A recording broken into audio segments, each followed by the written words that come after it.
Venimos hace un par de domingos pensando y estudiando en la Biblia lo que el Señor nos ha dejado ahí escrito para aprender sobre administrar mejor, porque venimos enfatizando este concepto. No somos dueños, sino que somos, ¿qué cosa?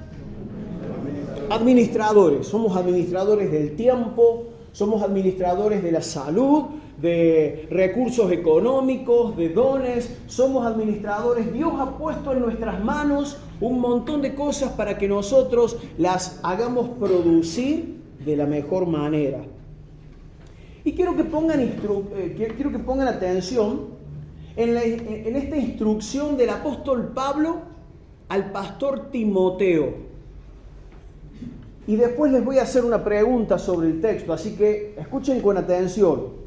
Voy a leer en la primera carta de Pablo a Timoteo, capítulo 6, versículos 17 en adelante, en la versión Palabra de Dios para Todos. Pablo le da esta instrucción a Timoteo. Ordena a los que se hacen ricos con las cosas del mundo que no se llenen de orgullo. Subrayo, ordena. ¿Sí? Sigue diciendo, diles que pongan su esperanza en Dios, no en el dinero, porque el dinero no es seguro. En cambio, Dios nos da todo en abundancia para disfrutarlo. Diles que hagan el bien, que se hagan ricos en buenas obras, que den con alegría y que estén dispuestos a compartir. Si así lo hacen, estarán acumulando un tesoro en el cielo que será una base firme para el futuro. Entonces podrán tener la verdadera vida. Pregunta. La instrucción de Pablo a Timoteo ¿es para los ricos que iban a la iglesia o los que estaban fuera de la iglesia? Dentro. ¿Alguien piensa otra cosa? ¿Para los que estaban fuera? Para todos. Bueno, en realidad es una instrucción que obviamente sirve para todos, pero fundamentalmente estaba dirigida para los que estaban dentro de la iglesia. Escucha, voy a volver a leer. Ordena a los que se hacen ricos con las cosas del mundo. Y ahí hago otra pregunta cortita. ¿Está mal hacerse rico? ¿Es un pecado? No. ¿Quién le da al hombre la capacidad de trabajar, de producir y de hacer prosperar los bienes materiales? El Señor. No hay nada de malo en hacerse rico. Tampoco es malo ser pobre. El problema es, como le dice Pablo a Timoteo, cuando una persona pone la confianza o la esperanza en las riquezas. Que nos libre el Señor, ¿no es cierto? Porque tenemos que aprender a poner la mirada y la confianza ¿en quién? En el Señor, claro que sí. Entonces, Pablo está diciéndole a Timoteo que a los hermanos de la iglesia que habían tenido la oportunidad de hacerse ricos, que no pusieran la confianza en esas riquezas, sino en Dios. Y entre paréntesis digo también, hacerse rico no es un problema siempre y cuando esa riqueza venga bien habida. ¿Está bien? Porque si yo gano, entre comillas, el dinero haciendo trampas o evadiendo o quitándole injustamente los bienes a otra persona o robando, entonces definitivamente esas riquezas no vienen de parte del Señor. ¿Está claro, no? Muy bien. Entonces, Pablo les va a decir a través de Timoteo a la iglesia que pongamos la confianza en las riquezas. Porque que pongamos la confianza en Dios que nos da todas las cosas. Me traicionó la conciencia.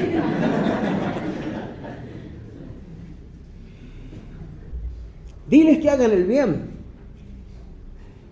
que se hagan ricos en buenas obras, que den con alegría, porque Dios ama al dador alegre, que estén dispuestos a compartir. Todo eso le tenía que decir Timoteo a quiénes. A los que se habían hecho ricos. Ahora la pregunta es, Estoy medio preguntón esta noche. El poner la confianza en las riquezas, ¿es un problema que solamente llegan a tener los ricos? Bien. Todos. Así que en realidad es para vos, es para mí, es para el que tiene un poco más, es para el que tiene un poco menos. Dios nos libre de poner la confianza en las cosas materiales, porque de pronto están y de pronto desaparecen. Algunos de ustedes me han contado, y seguramente de otros no sé, pero seguro que hay varios casos acá de gente que en la época de sus padres tuvo un buen pasar económico y a lo mejor ahora las cosas han cambiado y hay menos. O también puede darse el caso de gente que no tuvo o tuvo muy poco en su infancia y de pronto Dios le ha prosperado y le ha permitido tener mucho. Porque así son las riquezas materiales, son inciertas. En otro pasaje dice que tienen alas y de pronto se vuelan y desaparecen, ¿no? Entonces, el problema no es tener más o tener menos, el problema es cuando ponemos la confianza ahí. Cuando Jesús habló de esto, dijo, ¿cuán difícil será para los ricos entrar en el reino de Dios? Y aclara. Él dice, el problema no son las riquezas, el problema está en poner el corazón o la confianza ahí. Entonces sigue diciendo, ¿cuán difícil les es entrar en el reino de Dios a los que confían en las riquezas, ¿no? Entonces, nos manda el Señor a través de esta palabra a que no seamos orgullosos, no seamos altivos, a que no creamos que valemos más que otro porque tenemos un sueldo más grande o porque tenemos un poco más de bienes materiales. Qué feo cuando te hicieron sentir de menos alguna vez. Vos sacaste con alegría de corazón tu paquete de galletitas en la escuela y otro apareció con un tremendo sándwich de milanesa así. ¿Querés que cambiemos? Vos comete tus galletas, yo me como mi sándwich de milanesa. Y de ahí para adelante cualquier situación. O sea, viene alguien que nos hace notar claramente que tiene ropa mejor, un perfume mejor, un auto más caro, una casa más grande, que viajó más lejos que nosotros. Cualquier cosa de esa habla de una actitud de orgullo. Entonces, Pablo, a través de Timoteo, instruye a la iglesia que el que tiene algo no se deje llenar la cabeza de orgullo ni de altivez, que no pongamos la confianza ni la esperanza en la riqueza, porque de pronto desaparecen y no están más. Y sigue diciendo, sino que confiemos en el Dios vivo, que nos da todas las cosas en abundancia para que las disfrutemos. Y decía Graciela cuando nos hablaba, alentándonos a las ofrendas, espero que lleguemos a disfrutar del mayor bien y de la mayor riqueza que tenemos, que es la presencia de Dios. Pero quiero que pongas atención en esta declaración. Dios, que es rico en misericordia y en bondad, nos da todas las cosas en abundancia para que las disfrutemos. La palabra disfrutar, ¿se te ocurre algún sinónimo? Gozar, nos da todas las cosas en abundancia para que gocemos de las cosas. ¿Qué otro sinónimo? Alegría. Para que tengamos alegría, para que las disfrutemos, para que les saquemos provecho, para que podamos alegrarnos en las cosas que tenemos. Dios se alegra cuando nosotros disfrutamos de lo que Él nos ha dado. Cuando vos le haces un regalo a tu hijo, a tu sobrino, a alguien, cuando le preparas una comida a alguien, ¿para qué lo haces? Para que la otra persona lo disfrute. Y qué lindo, preparaste una comida y la familia, uy, qué rico que está espectacular, dame un poquito más, hace mucho que no comía una comida como esta, qué bueno. Y cuando vos ves a la gente disfrutar, ¿te alegras? ¿Sí o no? Y cuando le das un regalo a alguien y ves que lo utiliza, sea, no sé, ropa, un zapato, lo que sea, que lo utiliza, que le es de bendición. Qué bueno, Dios se alegra, por eso dice que Dios nos ha dado todas las cosas en abundancia para que las disfrutemos, para que les demos provecho, para que nos provoquen deleite, satisfacción. Y yo quiero invitarles ahora a que piensen en las cosas que Dios nos ha dado y que podamos nombrar. ¿Qué cosas nos ha dado Dios, por ejemplo? Familia. Wow, una familia. En la familia hay un esposo, una esposa, hijos y hay padres. La vida. Todo, pero desglosemos un poquito. Amigos, qué regalo, qué regalo. Salvación. La salvación, wow. La iglesia nos ha dado una familia de la fe. ¿Qué cosas te ha dado Dios? Nos ha dado capacidades, nos ha dado dones, habilidades. Un buen pastor. Un buen pastor, qué bueno. Ha sido bueno el Señor. ¿Qué más? Nos ha moldeado nuestro carácter. Trata con nosotros, nos cuida, nos enseña como un padre. Nos ha dado lo material también, ¿sí o no? Esa ropa que nos ponemos, la que usamos para trabajar, y esa otra que nos ponemos el domingo para venir a la iglesia, ¿no? Más bonita, más nueva. Qué lindo, Él nos ha dado esas cosas también. Él nos da el pan de cada día. ¿Disfrutaste del almuerzo hoy día? Qué bueno.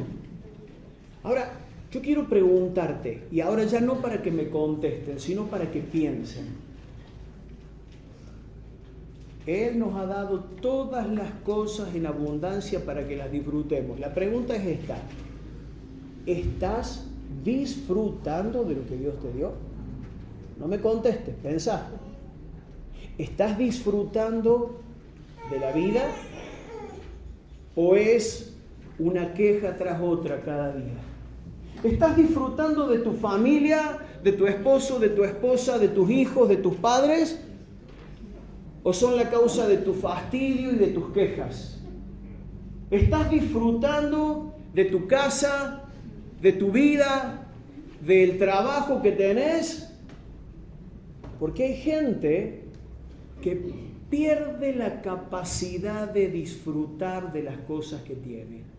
Y es no solamente muy triste, sino que es realmente una forma de manifestarle queja al Señor. Porque si vos le das, como te decía recién, le preparaste una comida a alguien con mucho amor, porque sabés que le gusta, y de pronto esa persona está, no sé, depre, está enojada, está con su cabeza pensando en que se tiene que ir a otro lado, y revuelve un poco ahí el plato, prueba y dice, bueno, gracias, no quiero más. Uno se queda medio como... Pucha, todo lo que le dediqué, estuve pensando en esta persona, preparé para esta persona esto para que lo pueda disfrutar y hay algo que le impidió comer esa comida que tanto le gusta. Ahora, Dios no da paquetitos a la manchancha. Algunos no sé si saben esa expresión, pero ¿vieron cuando uno mete la mano en el paquete de caramelos y tira así? El que agarra, agarra. Dios no hace eso. Dios sabe lo que necesitamos y nos da lo que nos hace bien a cada uno. Acordate que no hace mucho leíamos y repasábamos la parábola de los talentos. A uno le dio 5, a otro dio 2 y a otro 1, conforme a lo que podía hacer cada uno de esos siervos con lo que estaba recibiendo. Es decir, Dios sabe cuánto podemos recibir, cuánto podemos manejar. Entonces la pregunta es, ¿estás disfrutando de las cosas?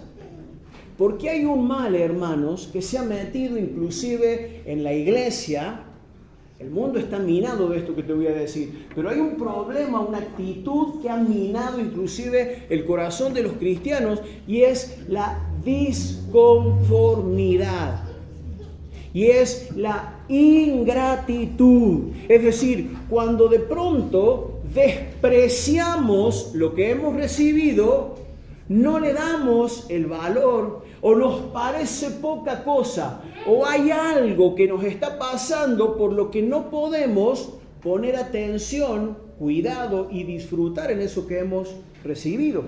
Y quiero que analicemos algunos ejemplos de esto. ¿Se acuerdan cuando Israel salió de Egipto? ¿Sí? Dios se manifestó con tremendos milagros.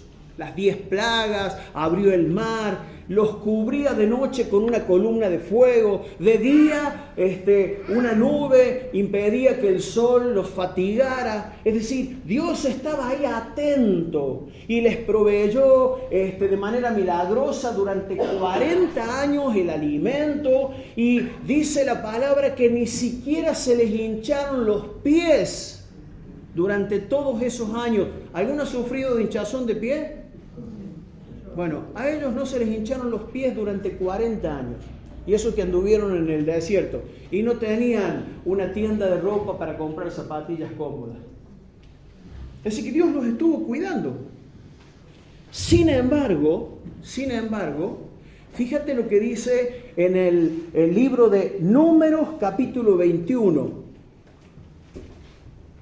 Ahí está el versículo 4, dice que después partieron del monte de Or, camino al Mar Rojo, para rodear la tierra de Edom. Escucha, y se desanimó el pueblo por el camino.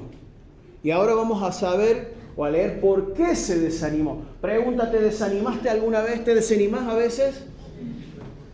Generalmente nos desanimamos, ¿por qué? Porque no salen las cosas como queremos, porque no llega lo que estamos esperando, porque no tenemos lo que quisiéramos. Fíjate, el pueblo se desanimó. Dice el verso 5, y habló el pueblo contra Dios y contra Moisés. Escucha la pregunta que hicieron. ¿Por qué nos hiciste subir de Egipto para que muramos en este desierto? Pues no hay pan ni agua, y nuestra alma tiene fastidio de este pan tan liviano. ¿A qué se estaban refiriendo? ¿Cuánto les costaba el maná? ¿Había pan o no había pan? Había pan. Y había agua también. Pero ellos estaban fastidiados de volver a comer ese mismo maná todos los días. Escuchá qué interesante como dicen las otras versiones. Nueva traducción viviente. Aquí no hay nada para comer ni agua para beber. Además, detestamos este horrible maná. Duro, ¿no? Está bien, hay que ponerse en los zapatos de ellos. 40 años comiendo la misma comida. Pero fíjate cuál era la expresión en medio del desánimo. Acá no hay nada para comer. Nos sacaron de Egipto para matarnos de hambre. Lo único que tenemos es ese maná. Fíjate cómo dice la traducción en lenguaje actual. Ya estamos cansados de esta comida tan desabrida. Tuviéramos un paquete de sal para echarle, cosa que la tensión se nos vaya a las nubes, pero poder... eso no dice la Biblia. Ojo con la sal, ¿eh? Hay algunos que le ponen sal a la comida antes de probarla. Eso es mal administrar la salud. La Nueva Versión Internacional dice, ya estamos hartos de esta pésima comida. ¿Te das cuenta de la disconformidad? ¿Tenían o no tenían comida? Pregunta, ¿estaban disfrutando de la comida? ¿Te das cuenta? Dios nos da todas las cosas en abundancia para que las disfrutemos, pero a veces la cabeza se nos confunde, nos desanimamos, nos volvemos ingratos, quejosos y caemos en un tremendo pecado, pero aparte en una situación que nos hace daño a nosotros mismos. La ingratitud, la desvalorización de las cosas que tenemos. este celular de porquería. Yo sé que ustedes no dicen, esto lo escuché de un hermano de otra congregación. ¿Otra vez vamos a comer sopa? El otro día le contaba a Guillermo y a Norma, y voy a aprovechar de hablar bien de mi suegra. Estábamos comiendo en la casa de mis papás y mi mamá, buena cocinera, había preparado ravioles caseros. Y entonces, acostumbrados mi papá y mi mamá siempre a tomar sopa antes de la comida principal, porque a mi papá le gustaba, entonces le dice mi mamá a mi suegra: Ana, ¿querés un poquito de sopa antes de los ravioles? No, dice, gracias, sopa tomo todos los días, dame los ravioles. Mentirosa, no tomaba sopa nunca.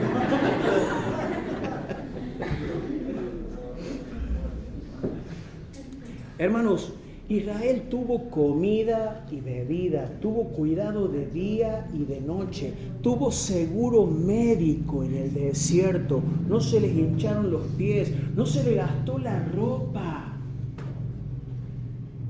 Pero la ingratitud, la queja, el fastidio,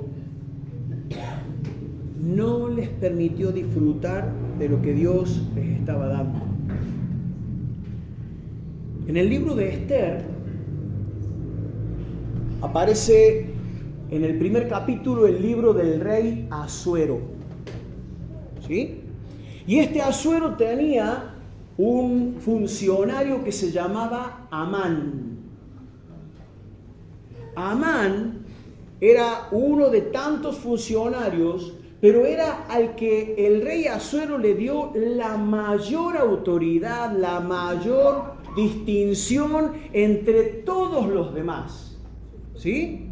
Y obviamente que eso implicaba que la economía de Amán se había desarrollado mucho también. Y dice este libro, esta carta o este libro de Esther, que este Amán en algún momento había sido invitado nada más y nada menos que por la reina Esther a un banquete. El rey Asuero comienza diciendo el capítulo 1 que hizo un banquete que duró 180 días.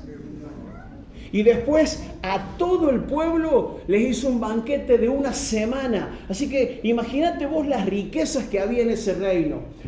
Lo que habrá sido el banquete exclusivo donde estuvo Asuero y Amán. La mejor comida, la mejor bebida, música, las comodidades, todo lo que se nos pudiera ocurrir y lo que no también. Ahí había sido invitado Amán junto con el rey Asuero, ¿no? Si en aquel entonces se hubiera hecho la medición mediática que hoy se suele hacer, vieron que por ahí aparece la noticia, las 10 personas más ricas del mundo. Bueno, en el reino de Susa, donde Susa estaba era la capital de este imperio, donde Asuero era el rey, Amán figuraba entre los top 10 en cuanto a poder, en cuanto a autoridad y a riqueza. La gente lo miraba y decía: wow, qué suerte la de este hombre. Ojalá tuviéramos un poquito de lo que tiene este hombre. Y la gente lo reverenciaba. Él se hacía reverenciar porque él tenía muy inflado el pecho por su importancia en el reino, ¿no? Y escuchen lo que pasó, lo que dijo Amán con estas condiciones de riqueza, de fama, de poder, de popularidad, después de que salió del primer, porque fueron 2 encuentros los que la reina Esther preparó para agasajar al rey Asuero y a Amán. Cuando Amán salió del primer, de esa primer fiesta, ese primer banquete, dice en el libro de Esther capítulo 5 versículos 9 en adelante. Escucha con atención. Amán salió del banquete muy contento y satisfecho, no era para menos, ¿no? ¿Qué habrá comido de rico? No pensemos en comida, si no nos va a dar hambre. Escucha cómo sigue. Pero se llenó de ira al ver que Mardoqueo, que estaba a la puerta del palacio, no se levantaba y ni siquiera se movía al verlo pasar. Él esperaba que todo el mundo le rindiera pleitesía, que todos se arrodillaran o le hicieran la venia. Resulta que sale feliz de un evento impresionante y se encuentra con un judío que sentadito seguramente en el cordón de la vereda lo vio pasar, no se levantó, no le hizo reverencia, no le dijo qué importante que sos, Amán, no le dijo nada. Y eso fue suficiente para que Amán perdiera la capacidad de disfrutar de todo lo que había estado viviendo. Sigo leyendo. Se llenó de ira al ver que Mardoqueo, que estaba a la puerta del palacio, no se levantaba y ni siquiera se movía al verlo pasar. Sin embargo, en ese momento no demostró el odio que sentía. Pero cuando llegó a su casa mandó llamar a sus amigos y a Zeres, su mujer. Verso 11. Y habló con ellos, escuchá, de sus grandes riquezas, de los muchos hijos que tenía y de cómo el rey lo había distinguido entre sus funcionarios y colaboradores, dándole un puesto superior al de todos ellos. Se llenaba la boca, se pavoneaba diciendo, este es el lugar donde el rey me ha puesto, este es el honor que el rey me ha dado, ¿no? Verso 12. Y añadió, además, yo soy el único a quien la reina Esther ha invitado al banquete que hoy ofreció al rey. Y me ha invitado de nuevo al banquete que le ofrecerá mañana. ¿Quién pudiera tener la gloria, las riquezas y la fama que tenía Amán, no? ¿Cuánta gente lo vería pasar y suspiraría diciendo, wow, a este tipo sí que le sonríe la vida? ¿Miraste así alguna vez a alguien? Yo sí. Diciendo, ¿por qué le va tan bien? Wow, tiene todo lo que quiere, ¿no? Y brota ahí una cosita. ¿Saben cómo se llama eso? Envidia.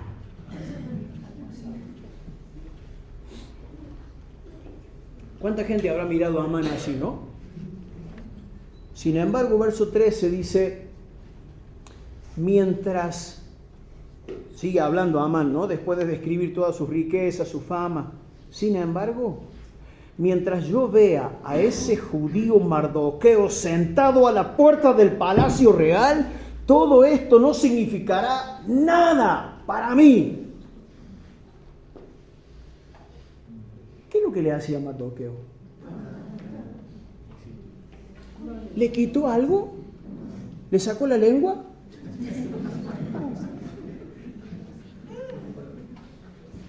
Amán no perdió nada de lo que tenía. Seguía siendo el primer ministro. Seguía lleno de riqueza, seguía lleno de honores, de autoridad.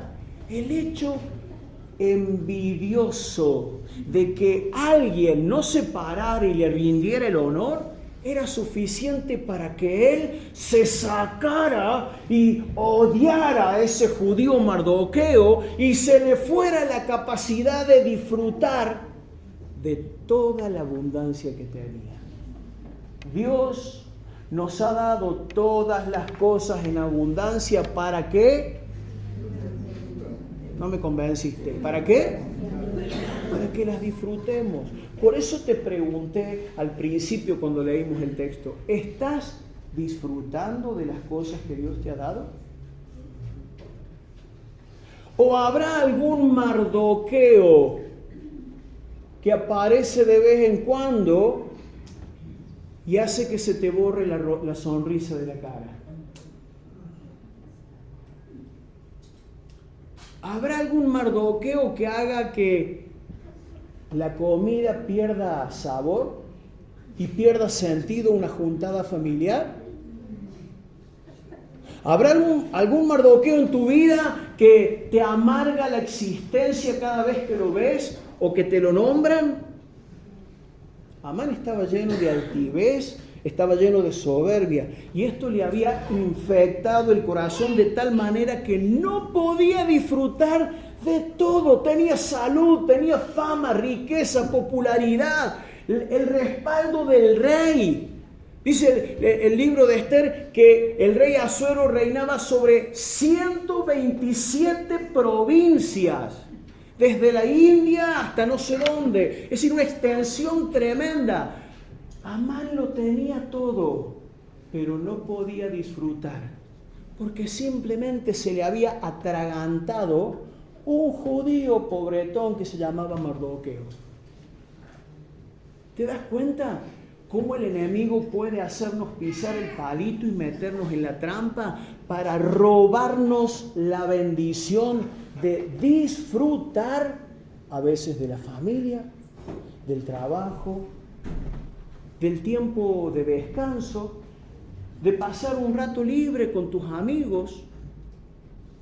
Hermanos queridos, esto habla de calidad de vida. Porque la vida del hombre no consiste en la abundancia de los bienes que posee. Tener más no te hace más feliz. Está muy bien que intentes progresar, está muy bien que trabajes, que te administres bien, está muy bien que cuides lo que tenés, pero sabé, atornillátelo a la cabeza, tener más cosas no te va a hacer necesariamente más feliz. Y estamos viendo un caso concreto y más que evidente de esto. ¿Te acuerdas del hijo pródigo? La parábola del hijo pródigo. ¿Sí? Cuando el hermano mayor regresó del campo, se encontró con que en la casa había una pachanga, una fiesta.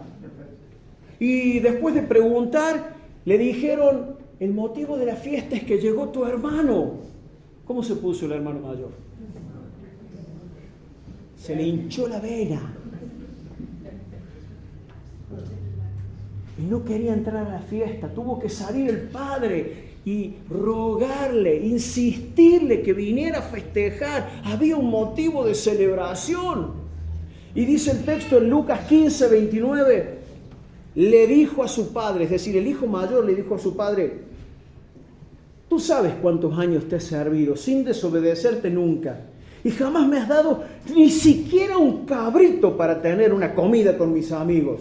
En cambio, ahora llega este hijo tuyo que ha malgastado tu dinero con prostitutas y matas para él el becerro más gordo. Estaba diciendo, es injusto lo que estás haciendo. No me has considerado. Entre líneas le está diciendo, nunca tuviste en cuenta lo que yo he sido para vos. Y el padre le contestó, hijo mío, tú siempre estás conmigo y todo lo que tengo es tuyo. Pero el tipo no lo podía disfrutar porque estaba envenenado, porque se creía con la autoridad de juzgar a su hermano menor por lo que había hecho. Otro aspecto que puede robarnos la capacidad de disfrutar de lo que tenemos. Cuando estamos envenenados de odio o de juicio para con alguien. Cuidado, hermanos. Examinémonos y pidámosle al Señor que nos examine. Quiero que veamos rápido otro ejemplo de disconformidad, de ingratitud. Raquel, una de las esposas de Jacob, y digo una porque tenía otra esposa que se llamaba Lea. Y oh casualidad, Raquel y Lea eran hermanas. ¿A quién había elegido de las dos Jacob? A Raquel, porque era bonita. Y la otra dice que tenía ojos dulces.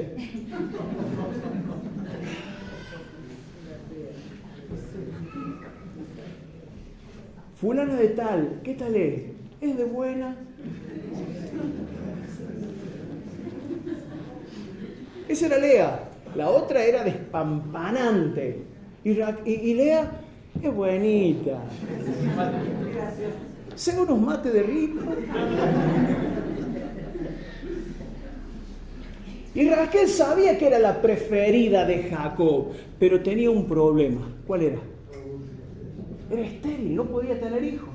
Entonces Lea empezó a competir con su hermana Raquel, dándole hijos a su esposo Jacob. Y obviamente que le hacía saber, vos no podés y yo le doy hijos.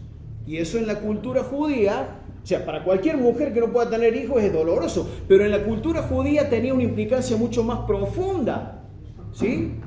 Pero fíjate, dice el texto bíblico que en algún momento Raquel le pidió a Dios. ¿Está bien o está mal?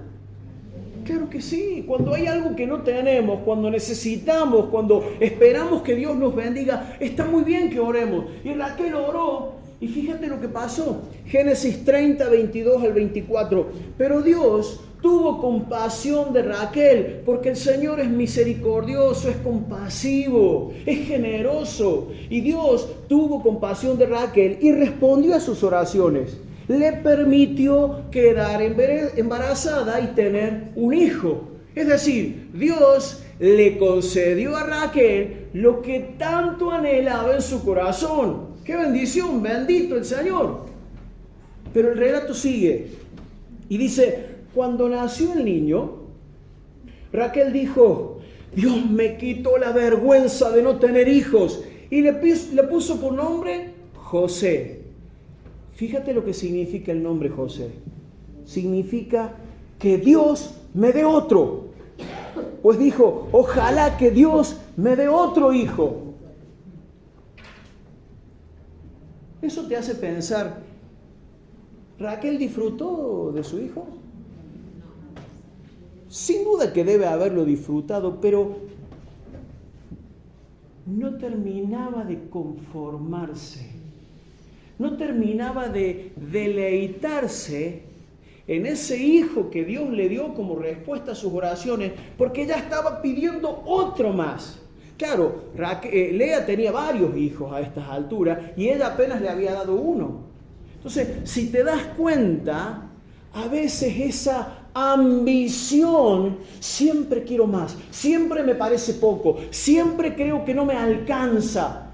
Eso también es una trampa. Claro, y ocurre generalmente cuando nos comparamos con otros. ¿Con quién se comparaba Raquel? Con Lea. Cuando nosotros nos comparamos con otros que tienen más, o que saben más, o que son más ágiles, o que son más lindos, ¿no? A las mujeres no les pasa y a los varones tampoco, menos mal. Pasa en otras iglesias.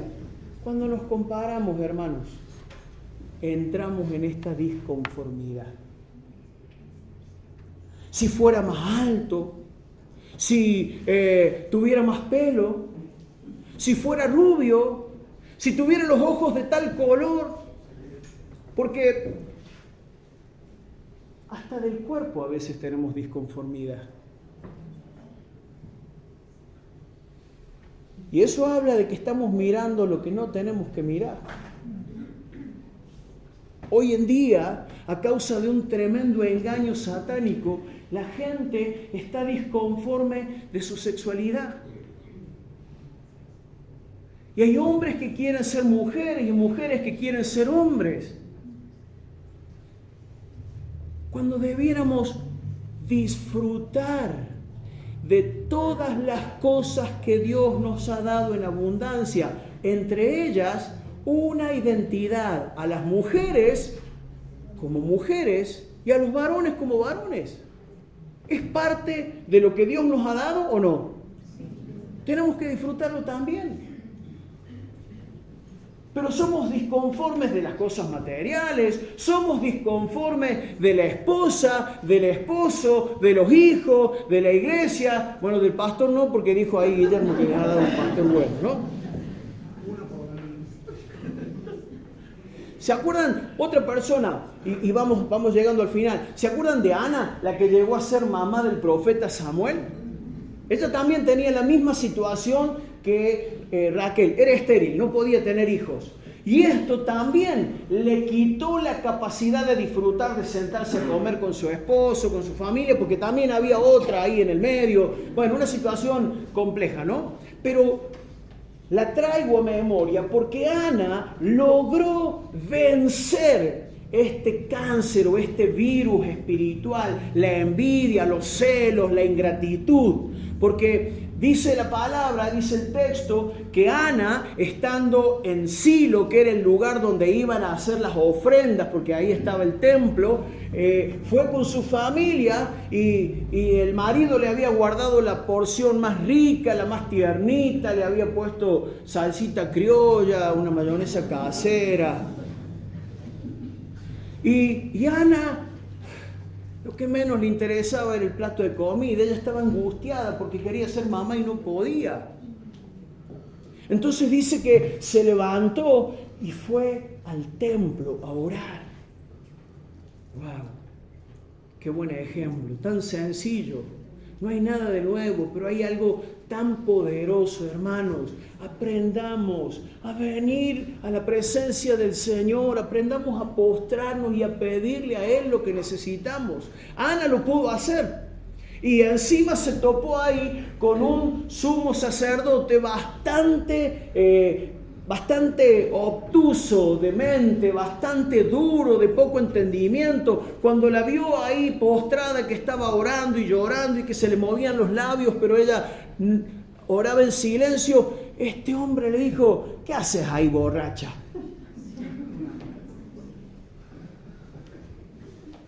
¿No tenés otro lugar para ir a decir borracha? Y imagínate vos, que el pastor te diga: ¿qué haces así acá llorando? Qué locura, ¿no? Y fíjate lo que dice el texto bíblico. 1 Samuel capítulo 1, versos 16 en adelante.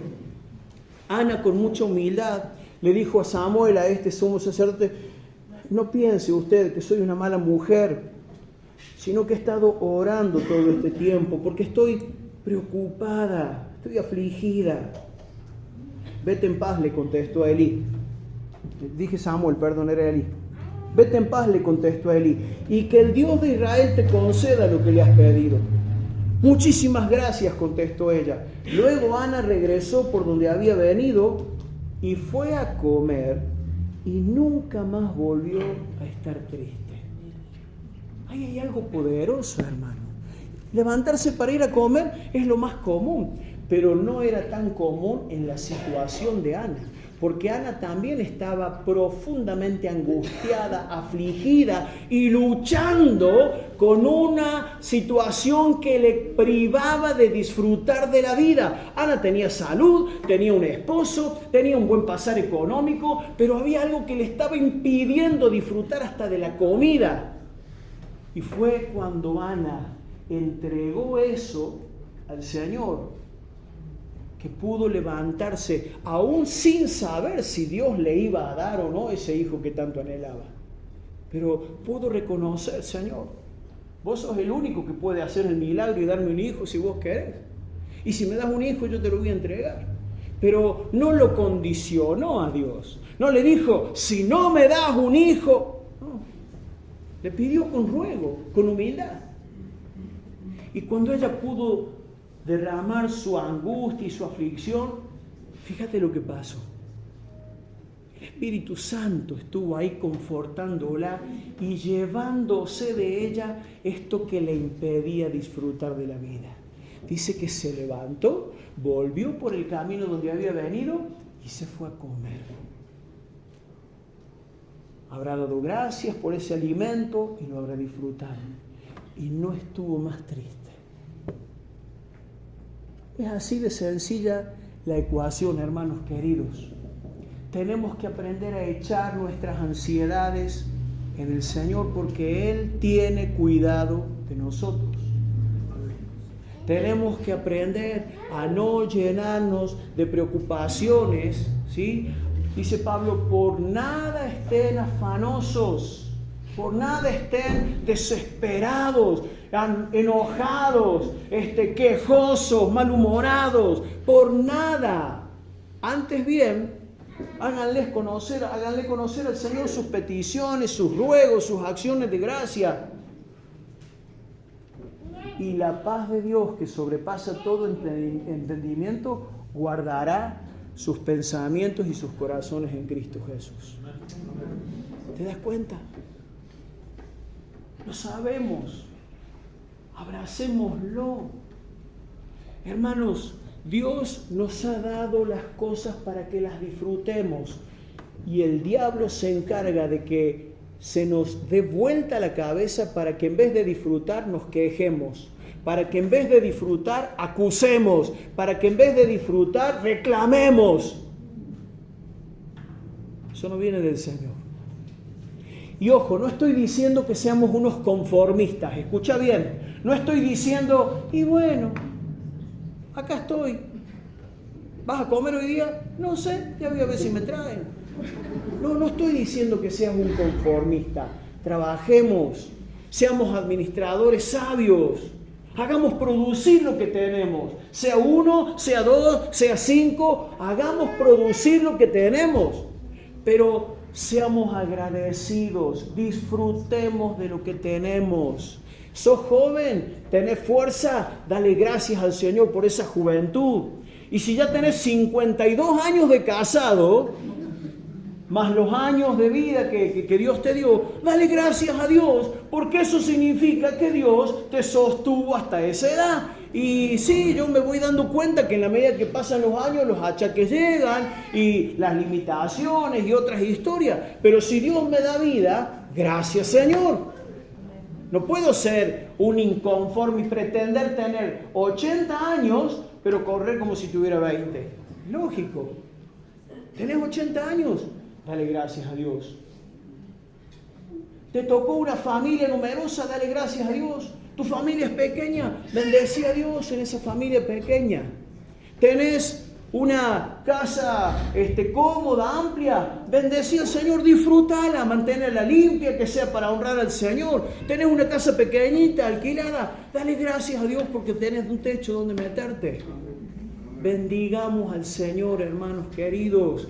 Esta es otra forma de honrar al Señor con nuestros bienes. Y por cierto, acordate, venimos pensando en todo esto porque hemos aceptado el desafío de meternos en el compromiso de una edificación, un templo nuevo. ¿A alguien le hemos pedido? Pregunto. ¿A alguien le hemos dado un sobre para que ponga? No. La propuesta ha sido, como leíamos el domingo pasado, ¿quién quiere hacer ofrenda voluntaria para el Señor? Y bueno, los que lo entiendan lo harán y los que no lo entiendan lo harán más adelante cuando lleguen a entenderlo. Mientras tanto, vamos a dar al Señor con alegría. Mientras tanto, vamos a agradecer al Señor por todo lo que nos da.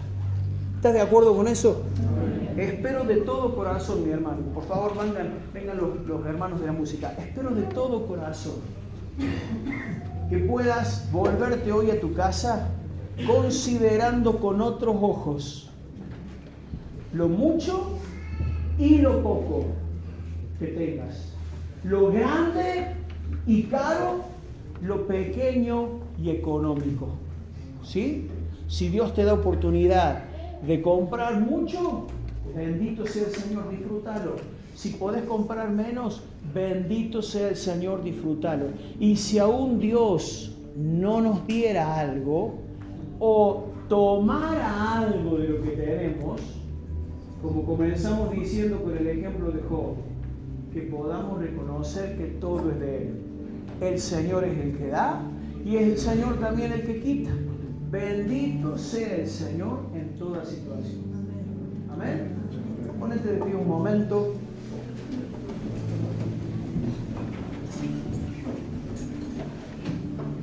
Comenzá a darle gracias al Señor por todo lo que ha puesto en tu vida.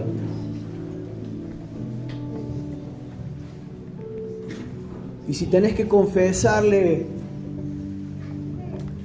alguna ingratitud o alguna queja, si tenés que confesarle y reconocer que te has comparado en oportunidades y eso te ha terminado causando fastidio, enojo, reclamos, decirle al Señor, Señor, perdóname, porque cada vez que saqué los ojos de Cristo, me he vuelto a enredar en ingratitud, me he vuelto a enredar en una actitud de desagradecimiento, Señor, de no valorar lo que me has dado. Perdóname, Señor, por compararme con otros. Enséñame, Señor. Enséñanos a poder tener en alta estima cada cosa que viene de tu mano, Señor. Aunque económicamente valga más o valga menos, si vos nos lo das, es para bien de nuestra vida. Ayúdanos a recordar, Señor, que si somos fieles sobre lo poco, también vos nos vas a poner sobre más. Pero si somos injustos en el manejo de pequeñas cosas, ¿cómo podríamos pretender que se nos den más cosas para administrar? Anhelamos ser, Señor, gente fiel, honrada, transparente, gente que se esfuerza por cuidar con agradecimiento de todo lo que viene de tu mano. Gracias por este lugar, por este templo, Señor. Gracias por esta zona donde nos has dado a vivir. Precioso cordón montañoso, podemos ver amaneceres, atardeceres incomparables, podemos ver el cielo estrellado. Gracias por los sentidos, por la vista, por el olfato, por el oído. Gracias, Señor, por la iglesia. Gracias, Señor, por esta familia de la fe. Gracias, bendito Dios, porque podemos ayudarnos mutuamente y pedir ayuda cuando es necesario también. Ayúdanos a ser generosos, a no poner la confianza en las riquezas. Señor, ayúdanos a dar con alegría de corazón, a tener contentamiento en lo que tenemos, Señor. Oramos, Padre, porque queremos honrarte aún en esta área de nuestra vida. Y Señor, como te pidió Ana, vos conocés la necesidad personal, íntima de cada hermano aquí, Señor, de cada uno de tus hijos. Y si hay algo profundo que algún hermano, alguna hermana está necesitando, que tenga que ver con su salud, que tenga que ver con la salvación de un familiar, que tenga que ver con un trabajo, con una mayor dignidad laboral, que tenga que ver, Señor, con poder ordenar la parte económica de la familia, Señor, te rogamos a vos que en tu generosidad estés añadiendo, Señor. Nos ponemos en tus manos y te adoramos en el nombre bendito de nuestro Señor Jesús. Amén y amén. Terminamos adorando al Señor, hermanos, alegrándonos en su bondad sobre nuestras vidas.